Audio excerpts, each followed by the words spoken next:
안녕하세요. 아빠 매너티입니다. 오늘은 팔란티어 차트를 보겠습니다. 먼저 차트를 보기에 앞서서 실적과 최근 소식으로 회사는 어떤 상황인지 간단히 보고 갈게요.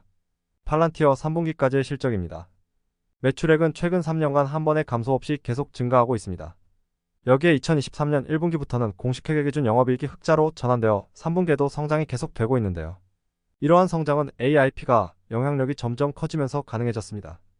AIP를 통해서 데이터 수집과 의미부여, 표현까지 자동으로 할 수 있게 되면서 각양각색의 기업들 데이터를 잘 정리해서 의사결정에 도움이 되고 있습니다. 비용을 보시면 매출이 늘고 있지만 오히려 비용을 줄여 효율성을 높이고 있어요. 마케팅비, 일반 행정비는 줄이고 연구 개발비는 늘어나는 모습은 좋은 흐름으로 보입니다. 지역별 매출은 미국뿐만 아니라 영국, 그 외 기타 해외 국가 매출도 빠르게 증가하고 있는 것을 알 수 있어요. 그리고 고객 수도 정부 고객이 안정적으로 받쳐주는 상황에서 민간 고객 수가 빠르게 증가하고 있습니다. 재무 상태는 흑자 전환으로 인해 더 안정적으로 되고 있습니다. 부채 비율이 2021년 1분기에 67%에서 2023년 3분기는 28%까지 줄었습니다. 유동성 역시 계속 좋아지고 있고요. 현금 흐름도 잉여현금 흐름 FCF가 2023년 들어서 훨씬 더 많이 쌓고 있는 상황입니다. 4분기 예상 매출은 599에서 603밀리언 달러로 3분기보다 7에서 8% 증가, 에비타는 184에서 188밀리언 달러로 3분기와 비교하면 최소 7%, 최대 9.3%가 늘어날 전망입니다. 매출 증가보다 수익성이 더 가파르게 증가하는 게 좋은 의미로 느껴집니다. 그리고 최근 기사를 보면 미국군과 이탈리아 은행과의 파트너십을 연장하고 일본 휴지츠와 제휴하면서 AIP를 일본에 도입하려고 하고 있습니다. 현재 회사 상황은 좋게 흘러간다는 것을 염두에 두고 이제 차트를 보도록 할게요. 혹시 팔란티어 3분기 실적이 궁금하신 분들은 위에 카드를 추가했으니 참고 바랍니다. 월봉 차트입니다.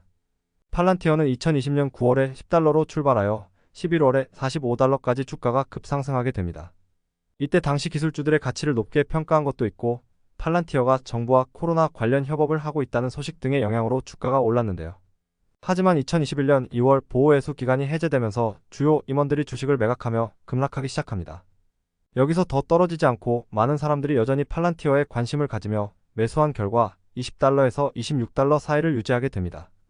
이런 횡보 속에서 2021년 말에 금리 인상과 인플레이션이 시작되면서 팔란티어는 매출 성장이 둔화되고 기술주에 대한 관심이 줄어들면서 주가는 빠르게 내려가게 되는데요. 결국 상장 시작가보다도 떨어지면서 5.84달러까지 가게 됩니다. 주가는 계속 안 좋았지만 매출은 계속 늘고 비용을 줄이며 실적은 점점 좋아지고 있었는데요. 2023년 1분기 실적이 발표된 5월에 영업이익이 흑자로 전환되며 주가는 급등을 하게 됩니다. 5월에만 주가가 2배로 뛰게 되는데요. 그 이후로 좋은 실적이 나오면서 주가는 14.35달러에서 20달러 사이를 유지하고 있습니다. 이동평균선을 보면 분홍색의 5개월선과 파란색의 10개월선이 2023년 2월에 간격이 제일 짧아지고 이때 거래량도 높은데 캔들의 몸통은 아주 작은 것을 알 수 있어요. 이때가 2022년 4분기 실적이 발표된 해인데 이전보다 수익성이 크게 개선된 분기였습니다. 그래서 아마 세력이 이때부터 매집을 했다고 생각하고요. 2023년 1분기 실적 발표 때 흑자 전환이라는 좋은 명분으로 주가를 올린 게 아닌가 싶습니다. 현재는 주가가 어느 정도 많이 올라간 상황이고 아직 5개월선 위에 있습니다. 최근 10개월에 매수한 사람들도 이득을 보고 있는 상황이고 20달러와 26달러 사이에 엄청난 매물도 있어서 당분간은 쉽게 20달러 위로 올라가기는 어려워 보이네요. 그래도 아직 거래량이 2023년 5월 전보다는 유지되고 있어서 팔란티어에 대한 관심은 유지되고 있다고 보입니다. 그럼 이제 주봉을 통해 최근 상황을 자세히 알아볼까요? 1년간의 주봉입니다. 2023년 1월 신저가 5.84달러를 찍고 주가는 오르기 시작합니다. 2023년 2월 둘째 주에 실적 발표가 있었는데 실적이 좋았다고 했잖아요. 이때 거래량이 터지게 되는데 주가는 생각보다 많이 오르지 않았습니다. 그리고 나서 오히려 7.2에서 8달러 사이를 3달간 횡보하게 돼요. 이때 주주들 입장에서는 참 답답했을 것 같습니다. 이제 대망의 5월 둘째 주에 1분기 실적 발표가 되면서 주가는 6주 연속 상승합니다. 그리고 중간에 하락이 있었지만 13.7달러에서 지지를 받고 다시 상승해서 최고 21.85달러까지 갔다가 현재는 17.4달러에 머물고 있습니다. 5월 첫째 주를 보시면 5주선, 10주선, 20주선이 간격이 최소화되고 5주선과 10주선이 기울기가 상승으로 전환되는데요. 여기서 매수를 했다면 최고의 타이밍이 아니었나 싶습니다.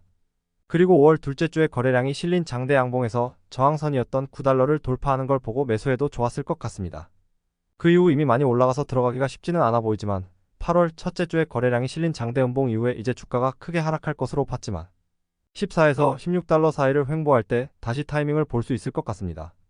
거래량이 어느 정도 살아있는 상태에서 캔들의 몸통이 짧게 유지되고 있는 것과 다시 이동 평균선들이 모이게 되는 것이 힌트가 될 것 같은데요. 하지만 이 시점은 제 입장에서는 매수하기에는 어려운 구간 같습니다. 이제 12월을 보면요. 주가는 3주 동안 17.2달러 밑으로 떨어지지 않고 있습니다. 여기가 지지선이 될 거고요. 그리고 매물대와 캔들을 보시면 20.4달러가 저항선이 됩니다. 주봉상으로는 지금 17.4달러에 매수한다면 17.2달러 밑으로 내려가 그 다음 지지선인 15.3달러까지 내린다고 하면 손실률은 12%고 저항선인 20.4달러를 넘는다면 최소 17% 수익을 기대할 수 있는데요. 그리 나쁜 자리는 아니지만 지금 이동 평균선을 보면 캔들이 2주째 5주선을 넘지는 못하고 있습니다. 그럼 좀 더 좋은 타이밍을 알아보기 위해 일봉을 보도록 할까요? 최근 3개월 일봉입니다. 변동성이 엄청난데요. 특히 11월 2일 3분기 실적 발표 때 매출과 EPS 모두 시장 예측을 넘어서 주가가 캡 상승을 합니다. 그 전까지 거래량도 그리 높지 않고 주가가 하락세라 들어가기 쉽지는 않아 보이는데요. 실적에 대한 확신이 있는 상태에서 10월 31일에 양봉 전환, 11월 1일에 거래량이 늘어난 상태에서 몸통이 작은 캔들을 보고 모험을 해볼 수도 있을 것 같습니다. 이제 12월을 보면 일봉상으로도 17.2, 17.3달러에서 지지를 받고 있습니다. 그리고 저항선이 주봉상으로는 20.4였는데 현재는 단기적으로 19달러에서 한번 저항을 받을 것 같습니다. 17.2달러 밑에 저항선이 14.56달러인데요. 그 사이에 공백이 큽니다. 빠르게 오르고 빠르게 내려서 지지선을 찾기가 힘든데요. 아까 주봉상으로 봤을 때 15.3달러도 지지선이 될 수 있고요. 10월 말에 주가가 하락할 때를 하위 차트인 분봉으로 보면 지지선을 찾을 수 있습니다. 10월 17일부터 10월 31일까지의 60분봉인데요. 매물대를 보시면 16에서 16.2달러의 비중이 제일 높습니다. 이때를 지지선으로 봐도 될 것 같아요. 그럼 다시 일봉으로 돌아오면요. 지금 파란색의 11선과 초록색의 61선이 만났고 분홍색의 5일선을 살짝 벗어났지만 다시 반등이 오면 간격이 좁혀질 것 같습니다. 그리고 노란색의 21선이 내려오고 있는데 4개의 이동 평균선이 일치하기가 흔치 않아 보이거든요. 이 타이밍을 한번 노려보는 것도 좋아 보입니다. 심지어 회색 121선도 다가오고 있네요. 그럼 매수 가격별 예상 손실률과 예상 수익률을 보면요. 17.4달러에 매수했다고 하면 1차 지지선에서는 6.3%, 2차 지지선까지 뚫리면 12.1% 손실이 예상되고 1차 저항선을 돌파하면 9.8%, 2차 저항선은 16.7%의 수익이 기대됩니다. 아주 나쁜 자리는 아니라고 보이고요. 17.4달러보다 낮은 가격에 매수하면 손실률은 더 줄이고 수익률은 올릴 수 있으니 자신의 성향에 맞춰서 목표를 정해서 매수 하시면 될 것 같습니다. 지금까지는 실적 발표 날에 주가가 급격히 움직이는 성향을 보였습니다. 이번에는 어떤 상황이 될지 예상하기가 힘들지만 실적이 좋았을 때와 안 좋았을 때 상황을 다 고려해서 분할 매수를 하시는 것도 좋아 보입니다. 한 번에 몰빵하면 수익성은 높지만 하락했을 때 리스크를 감당하기 힘들기 때문이죠. 저도 계속 지켜보면서 큰 변동이 있을 때 다시 영상을 정리하겠습니다. 오늘 준비한 내용은 여기까지고요. 시청해주셔서 감사합니다.